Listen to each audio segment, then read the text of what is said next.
પોરબંદરના ધારાસભ્ય અને કોંગ્રેસના દિગ્ગજ નેતા અર્જુન મોઢવાડિયા ભાજપમાં જોડાઈ શકે છે તેવા સમાચારો મીડિયામાં વહેતા થયા હતા।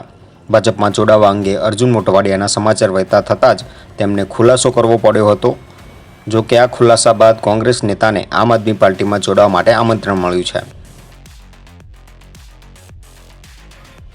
કોંગ્રેસ નેતા અર્જુન મોઢવાડિયાએ ભાજપમાં જોડાવાની અટકળો ફગાવ્યા બાદ આમ આદમી પાર્ટીના નેતા ગોપાલ ઇટાલિયાએ અર્જુન મોઢવાડિયાને આપમાં જોડવાનું આમંત્રણ આપ્યું છે। તેઓએ સોશિયલ મીડિયા પર લખ્યું છે કે આદરણીય અર્જુનભાઈ, તમારા ખુલાસા વગર થઈ રહેલી વાતો અંગે ખુલાસો કરતા તમે કોંગ્રેસમાં છો એવો ખુલાસો કર્યો, પણ ભવિષ્યમાં કોંગ્રેસમાં જ રહેશો કે નહીં તેનો ખુલાસો કર્યો હોત તો સારું હતું। અને જો ભવિષ્યમાં કોંગ્રેસમાં ન રહેવાના હોય તો મારી વિનંતી છે કે તમારી જેવા સક્ષમ અને ભણેલ ગણેલ નેતાઓ આમ આદમી પાર્ટીમાં ખૂબ શોભા આપે। જય સિયારામ। આજે પોરબંદરના ધારાસભ્ય અને કોંગ્રેસના દિગ્ગજ નેતા અર્જુન મોઢવાડિયા ભાજપમાં જોડાવાના હતા તેવા સમાચારો વહેતા થયા હતા। હાલ તો કોંગ્રેસ નેતા અને ગોપાલ ઇટાલિયાની આ ટ્વીટ સોશિયલ મીડિયામાં વાયરલ થઈ રહી છે।